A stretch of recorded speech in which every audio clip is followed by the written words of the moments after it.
Good evening and happy Super Bowl Sunday to those of you who adhere to that religion. Welcome to our College Talk, the Great Testing Debate, an event that's part of our efforts at Colledge to bring students and families better access to higher ed and better information about college admissions. I'm James Hayashi, the admissions manager at Colledge, and we're thrilled to have you joining us tonight.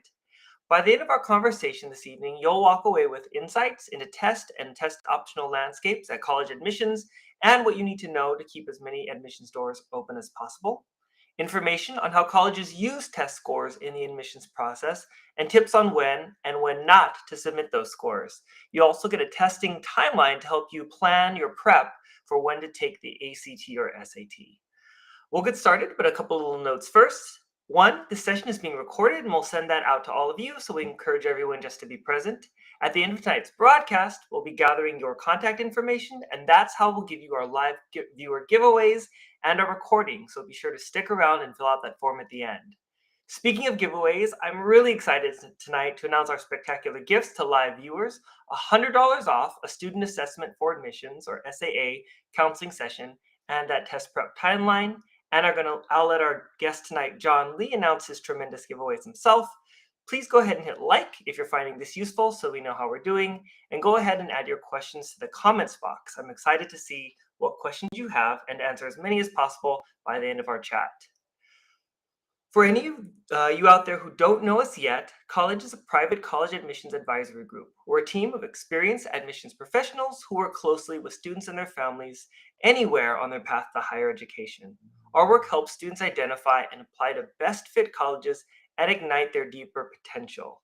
On the screen, you can see the table, and really, I think I'll let the numbers speak for themselves. But just to pull out the very top example, you can see Boston University's admit rate was about 19%, and our college admission rate over the last 5 years has been 69%. So not too shabby. We attribute this again to looking at best right fit, finding out where your students' passions, interests, and abilities line up with a university's institutional priorities, and that's how we're able to achieve those tremendous numbers. Well, all week I've been looking forward to chatting with our guest tonight, John Lee, the Senior Director of Compass Education Group, which does a tremendous job not only preparing high school students for the SAT and ACT, but also tracking really useful data around those tests. Prior to working at Compass, John was a professor at Cal State LA, and we're really lucky to have him with us this evening. As I bring him into the live stream, please welcome John. Hey, John, thanks for joining us. Thanks for having me, James. It's a privilege to be here and speak to your audience. Thanks. Before we dive into the numbers, can you tell us a little bit about those giveaways from Compass? Yeah, absolutely. So we've got a couple of things that we're giving away. One is we're giving a significant discount off of our new small group online classroom programs. I believe it's a 10% discount off the cost of that class. And then in addition to that, we have practice tests. We have a variety of practice tests. So some kids are going to take paper ACTs. Some kids are going to take paper SATs. Some kids are going to take digital adaptive PSATs. And so we offer all different permutations of those practice tests. We've got a handful of those we're going to give away tonight as part of the promotion for tonight's event. And those are normally $50 each. So each one of those has a little bit of value to it for students to try out tests with no obligation to see if they favor SAT, ACT, or if they have to get ready for that digital adaptive test, which we'll maybe touch on a little bit later. Awesome. Well, I'm jealous of our viewers. I wish I were eligible to win one of those. You know the data better than anyone else. So tell us, what does the testing requirement landscape look like right now? So, prior to COVID, about a third of the top 400 colleges, which is what this graphic is showing, the top 400 selective to highly selective schools, about a third of colleges before COVID were test optional already. But what we see today is instead of 2/3 of the colleges requiring tests and a third being test optional, that whole ratio has been flipped around on its ear. Only about 3.5% of the top 400 colleges are now requiring tests. It's a very short list of colleges, and the vast majority fall into that test optional category. And just for the sake of those listening, I want to define some terms here. So SAT, ACT required is just what it sounds like. You've got to turn in a test. Test optional is just what it sounds like. You have the option of sharing a test score if it's additive to your application. So if you're a strong tester with strong scores, use it.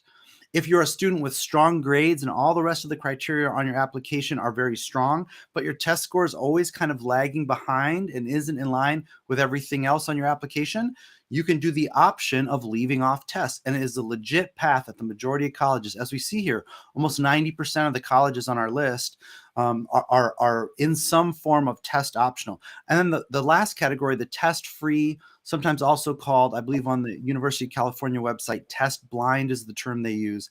Test free or test blind, referring to schools at which no matter how high your score is, you cannot submit a test score. So unless you sneak your 1600 SAT onto your essay for UCs, there's no way for UCLA or Berkeley or any of the UC schools to know about it. So that's kind of the quick definition of those different terms. Wonderful. Numbers and definitions like that are really helpful for people to understand where things are and what do those words really mean.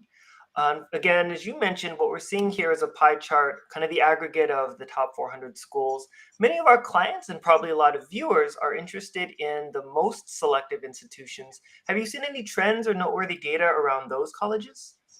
It's definitely interesting that throughout COVID, a handful of schools, I mean, a tiny handful, even a smaller sliver than the 3.5% we see on this graph, were holding on to requiring tests, even in the face of COVID. Now that a lot of that concern has subsided and kids can much more safely test in person, we see a slow kind of creep back to requiring tests. So a lot of top selective schools are still remaining test optional. And these announcements are going to go on all the way through the spring semester, some into the summer. So you just need to keep your ears peeled if you're a class of 2024 student, a current junior, trying to figure out what the landscape will be for your class year. My guess is it's not going to change that much from this pie chart, but every now and then a school announces. I know fairly recently Purdue made the announcement that they are returning to requiring tests again. And yeah, this slide here is showing us a mix of pretty much literally all the schools that currently require SAT or ACT scores. So they're in that little 3.5 sliver on our previous slide. MIT, Purdue, Georgetown, Georgia Tech. It goes down the list. I also want to make a note, University of Georgia, University of Florida, University of Tennessee. These are school systems, statewide school systems that tie merit-based aid and financial aid to test scores. And they've been doing this for so many years that even in the face of COVID, they were unable to divorce their admissions from testing requirements. So SAT and ACT are woven into the fabric of the way that they admit students at those unique university systems in those states. But the vast majority of schools, the private schools, they're making their own policies, just as University of California did. Those regents made the decision that UCs and Cal States would go without requiring tests ever again, or even accepting test scores, at least for the time being. University of Georgia, Florida, Tennessee, they're like the opposite of that. They never stopped requiring tests. But again, they're in a tiny minority of schools. Most schools are still test optional. Yeah, it's really interesting just to hear the way some of the school systems, especially maybe in the east or southeast, it's tied into what the state legislature is doing. It's not necessarily even things the colleges themselves directly have control over. Yeah, California is often seen as kind of a leading edge state on so many levels. We know with the environment, car emissions, and certainly in education, there's been a movement for a long time. As I said before, prior to COVID, about a third of top schools were already test optional. So it's not as if it's a new idea that everyone knows kids from all walks of life, and maybe you were one of them as a child, who struggle with testing despite being a great student and despite having the ability to thrive in any academic environment. The difference now is you no longer have to check that box of testing unless you're applying to one of these handful of schools in front of us. You can still attend and apply to elite schools without being held back by low test scores. So that sentiment has been shared for generations, that testing wasn't always fair to every student. And so there should be a path for students who are otherwise qualified to attend top schools. And that path is open now. Yeah. Well, again, this is kind of what we're seeing most immediately. And I know a lot of parents that I've talked to have questions about, if they have a freshman or a sophomore, they're worried about or curious about what's going to happen in the next couple of years. John, I'd like to hear your predictions about where you think things might be headed in the next, say, 2 or 3-ish years. Yeah, I do think that schools, I think a lot of admissions departments, because they've relied on using testing as one of the calculations in admissions for so long, I think that schools are hungry to get those scores. You even see all the schools that are test optional saying, hey, if you have scores, please send them. We'd love to see them. So just as MIT, recently made it their policy in the last year, just as Purdue just very recently announced that they're going to require tests again, I think you'll see a handful of selective schools to continue requiring it. Georgetown never really walked away. They kind of gave a little bit of that first year, they kind of gave a little bit of flexibility, but they immediately snapped back to requiring it. And Georgetown is one of those schools where they have very high standards. We look to schools like that to be kind of bellwethers for where things are heading. And I do think that we'll see more and more of those selective schools creeping back. The other thing, though, is I think there's a little misunderstanding about a test optional school and conflating the definition of test optional with test free or test blind. And I think it's important to remember, even before COVID, even before the vast majority of schools went test optional, even at test optional schools, the majority of students applying would still submit test scores. So it's very much a path for students who struggle with testing, but it's not required that you give up testing altogether just because schools have this policy for now. So there's still these underpinnings and this long tradition of testing being part of the process. And I think as the highly selective schools go, so do the vast majority of smaller, less selective schools, in terms of the bar always creeping up with the competitiveness of college admissions. Yeah, I would just add on to that really quickly. First, after talking to many different admissions officers from schools around the country, there for sure are a handful that say we don't miss the test and we don't see a need to go back. But many of them say, they've just been inundated with applications because the test was sort of a gatekeeper into who could apply and how many applications they got. So I do know that they missed them. So based on that anecdotal evidence, I'd say I'm just hearing a desire to return. Well, since we've gotten that update on testing, we'd like to give you a quick look at things from the admission side. Um, so you can see here on the screen, this has always been true that biggest selection, the transcript, has always been the most important part of a student's application. Even more now so that we are in this test optional world. So you can see that the sliver isn't very big. Of course, it's 0 at a test blind institution, and roughly only about 6% at many other places that look at scores. So that's a helpful graphic. I'll just say, as an admissions reader at a school here in California, a university here in California, when I'm looking at an application, I'll always check, of course, to see has a student submitted a score, and if they did, I'll look at it. And then the next thing I go to directly is that transcript to see, is the student academically admissible? If not, if they're not ready for the rigor of this institution, we're not doing them any favors by admitting them, no matter how great their essay or their letters of rec are. And if they're a little bit on the low side for admissibility, and what we call the 50%, mid 50 percentile, meaning about a quarter of the students are below that and about a quarter are above. If they're on the low side of that, I will check again and look at their score because it gives me more information and just helps me understand, okay, maybe they had a rough patch during these couple of years, but I could see they're generally bright and do well in school or could have the potential to based on these ACT or SAT numbers. So that's just a little bit about how we use that. But I think what a lot of people are especially interested in, when do I submit and when do I not submit if I already have a score? Well, because the review process is holistic and complex, deciding when to submit the scores is also a complex decision. So we're going to look at a couple examples, but first we'll just take a sample school for USC, which has an unweighted average GPA for admittance of 3.83. And you can see on there the SAT range, that mid-50 range I mentioned before, is 1320 to 1520 roughly, and an ACT of about 30 to 34 with an overall admit rate of 12%. So if we're thinking about two specific students made up, fictitious students, one of them, we'll call her applicant A creatively. She has a 3.65 unweighted GPA, which you can see is a little bit low. It's a little bit under what the average would be. She had medium rigor for this school, so about 4 or 5 AP courses total, including her senior year, and she had a 1400 SAT score. which is good. It's kind of right in the middle of what USC might be looking for or expecting. So I would counsel this student like, yes, because your GPA is a little bit on the low side for the school, but your score is actually pretty strong. Definitely submit. It's going to help you overall. Conversely, applicant B will say that he had a 4.0, a perfect, shiny, impressive, unweighted GPA. And the highest rigor will say that he was an IB curriculum student, so tons and tons of the most difficult classes that his high school offered.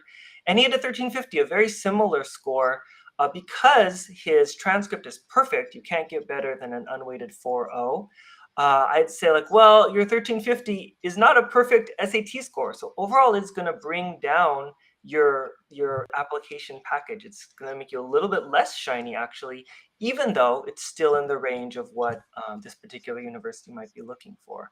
So you could see, even if knowing, okay, I'm within that mid 50, it's not as simple as that. It really depends on the institution, your GPA, other things that have to do with your transcript. So a lot of different factors that come into play when you're making that calculus. Yeah, and I think it's worth mentioning too, James, just to casually real quick, like under the hood, looking back, traditionally the reason that tests, even though there's such a sliver of that previous pie chart that we saw, 6% or whatever of the decision or the consideration in that example, testing was this one way that, since every classroom's a little different across the country, since we hear all about grade inflation and no one really knows exactly what that means, but the idea that there's a variety of teachers, a variety of grades being issued out there, if everyone is taking the same SAT or everyone is taking the same ACT, this is just one more source of data that a college could look at to calculate historically who thrives at their school, who does well in their first year of college. And that's really what it was used for. So that you can see why the strategy that James is advocating of leaving off the lower test score, it's taking out a data point that would count against you, not just because it's numerically not in line with the 4.0, but also because there's data that they might be crunching from the past that goes, well, traditionally kids who are below our threshold don't do well in this environment. So we don't want to give them a reason to say no. I don't know if that it makes sense what I'm saying, but yeah. Yeah, thanks. Well, we know, of course, that students are as busy as ever, keeping up those grades, doing sports and other activities. So another thing that parents are often asking about is like, when do I actually fit this into my schedule? What's the optimal time to start prepping or doing a practice test? So John, if you could walk us through the timeline that Compass often recommends to its students. Yeah, thank you. And a lot of this is sort of hardwired into the school year. Every junior has to take the PSAT in the middle of October of junior year. It's usually the second Wednesday in October. All the juniors across the country to compete for national merit scholarships will sit down and take a PSAT. That's sort of like your benchmark SAT practice test at the beginning of your 11th grade year. So you take that PSAT or a practice SAT test and you compare that to a practice ACT. You try one of each, because these days all colleges will accept either SAT or ACTs. So there's no favoritism.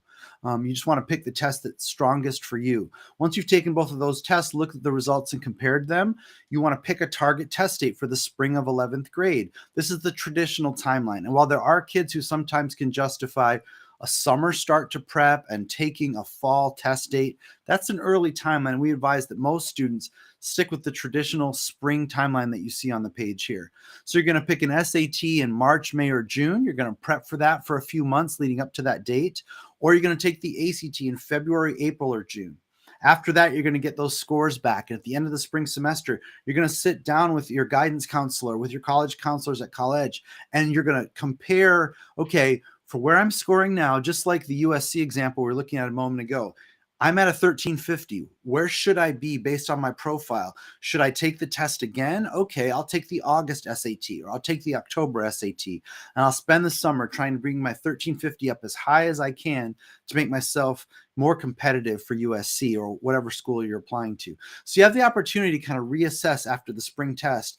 It's also totally valid to look at it and go, well, you know what?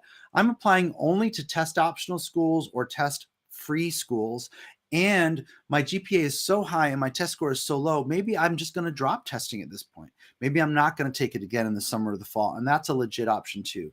But all the way through fall of senior year, there are test dates. even if you're on an early deadline for like a November early decision, early action application, you can still take an August, September, or October SAT or ACT and meet all those deadlines. And I promise you, leveraging your full maturity, your full cognitive development through senior year is only going to yield improvement on your test scores as long as you put a little effort into it over the summer.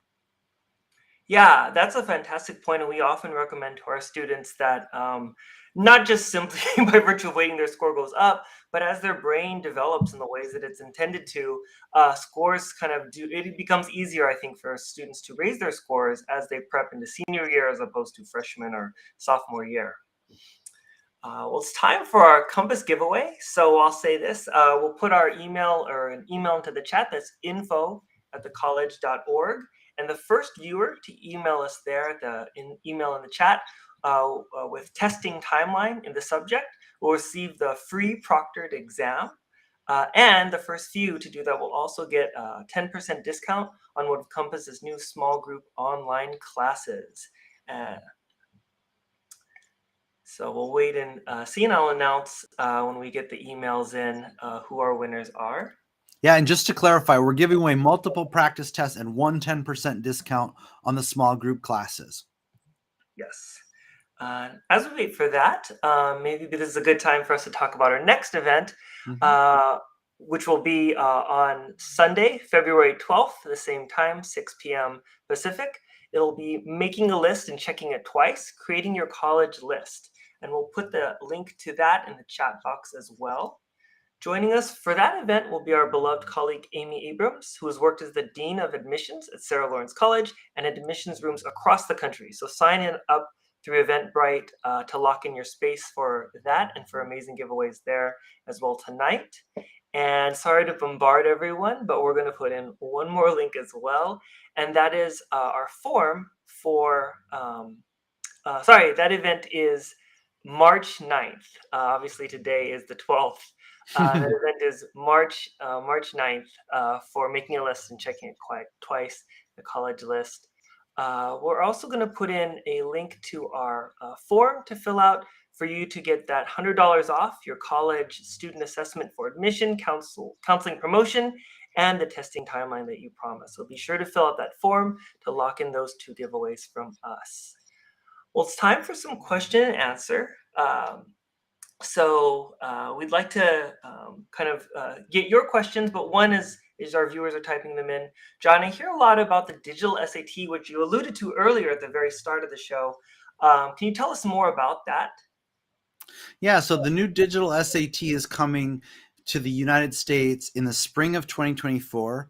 Prior to that, in the fall of 2023, so this coming fall, all of the class of 2025 students, so current sophomores, next year's juniors, will be taking the digital PSAT in mid-October. Again, it's the same test that all the juniors have to take for national merit, and it will be a digital format, meaning it will be taken on a tablet or a computer. Students will have the option of bringing their own tablets or computers, which will then be locked off from the internet. You can only do the PSAT test. And then you'll take it in a testing center, just like tests have always been done, in a classroom in your school or in a testing center. The SAT that's digital, that's released in the spring, will have the exact same format. It's a shorter test than what we're used to. So instead of a 3-hour SAT or a 2-hour, 45-minute PSAT that students have taken up to this point, the new digital test will both be 2 hours and 14 minutes. So we're shaving time off of the test, 30 minutes off the PSAT, 45 minutes off of the current SAT. They're putting it on a tablet. It is adaptive, and I don't want to go into too much detail because it's a little bit of an overstatement to call it adaptive. It's not adapting in the sense that every time you answer a question, the machine will decide if you get a harder or an easier question on the next question, but you're doing them in segments. And based on your performance on each segment, you'll be routed to either a more difficult or an easier segment for the next portion of the test. So it's adaptive, but it's sort of mildly adaptive. As I said, it's going to be proctored in a testing center. It's still going to be on a 1,600-point scale, just like the official SAT, or in the case of the PSAT, on a 1,520-point scale. It will no longer have a no calculator section. One of the things that a lot of students don't like about the SAT is the first portion of the math section of the SAT as it currently exists, you have to do it without a calculator. And we all like the security blanket of having a calculator. So the new version of the PSAT and SAT will have an on-screen calculator that's pretty awesome, actually, that you can use the whole time, or you can bring your own calculator as long as it meets the criteria, just like you do now with the SAT. They'll also have shorter reading passages. This will be much more secure in that if you look at the student next to you, if you're trying to cheat off the guy with the tablet next to you, it won't help you because there's randomized order of questions. They're not going to be asked the same questions. It's much different from the paper test in that sense. And it also uses item response theory, which means the difficulty of the questions affects your overall score. So only students who score the most accurately on the most difficult questions have the potential to get a top score on the test. So that's kind of the quick thumbnail introduction of what the digital test will look like. It's actually being pioneered right now across the globe internationally. International students this spring are taking the first version of the digital adaptive SAT test. And then, as I said, in the fall of 2023, it's going to come to the US in the form of the PSAT and the digital SAT again in the spring of 2024. Okay, that is a lot of information. Thanks, John. We will depend on your knowledge, the kind of ins and outs of the test and test prep. I could also see that Gem M sent in a question, which is this: what would be the minimum ACT score to boost your profile for admissions? And like so many things in the admissions world, the answer is it depends. Again, first of all, of course, the biggest thing it depends on is where you're applying, because one school, say 30 might really boost you there, and another school, not that they would scoff at it, but it wouldn't necessarily help. So first of all, it depends on what institutions you're looking at. And again, like we saw in that example that we looked at earlier at USC, it depends on what your student's profile academically looks like outside of the test. So depending on what the student's GPA is, the rigor of their coursework, a certain score might be a boost to one profile, and it may not be at another. So it really depends on a host of things. Jem, we'd love to get on the phone with you. So I think our info at colledge.org email is there. Go ahead and email us and we can speak to you more in depth about that. John Bennett asks, how accurate is the PSAT for predicting the SAT score? And for this, I'll definitely defer to you, John. Yeah, so every student, has a variance based on how they feel on the day of the test. Sometimes you didn't have breakfast. Sometimes there's a question on there that just throws you. So even the most consistent students who take practice test after practice test will see a variance of scores anywhere from like 20 to 40 points on a single section. So out of 800 points, you might have a student who scores 760 1 week. 2 weeks later, they take the test, they get a 720, and they lose their minds and think, oh my gosh, I'm a 720 now. And it's like, no, that test was scaled a little differently, either a more forgiving or a less forgiving scale. Maybe you were a little off that day. You sort of carelessly didn't read something, and so you get something wrong. So all of that said, in theory, if a student takes a PSAT on one day and they had taken the SAT on the same day, the scores should be very equivalent, just as equivalent as they would be if you took two SATs on the same day. So they're meant to be predictive. The thing that sometimes confuses people, though, is when you take the PSAT as a sophomore, which often happens, 10th graders are given a PSAT a year early as sort of like a soft introduction, then what should happen is in the next year, you're probably going to gain, by the time you take your 11th grade PSAT, anywhere from 50 to 100 points. Again, depending on you, depending on where your score is when you start, you will naturally continue and improve with that cognitive development, emotional growth, all those maturity factors we talked about before. But if you're taking the SAT and PSAT on the same day or in the same time period, the scores are completely interchangeable in terms of being predictive. I think that answers your question. Yeah, thanks. Thank you so much. Mm-hmm. I think, it's coming up on 6:30, so we're just running up on the edge of our time, and it doesn't look like there are any other questions coming in now. But I wanted to thank all of our listeners for their fantastic questions. Let's see. That's it. As a group that's really trying to reach as many families to provide more information and better access to college, I want to thank you for joining us. If you feel like you need any more help, focus here for yourself. College loves to support you in any step of your family's journey to higher ed. Thanks again, John, for joining us and providing a trove of invaluable info. I'm looking forward to seeing everyone else at our next college talk, making a list, checking it twice, creating your college list, Thursday, March 9th. Thank you, James.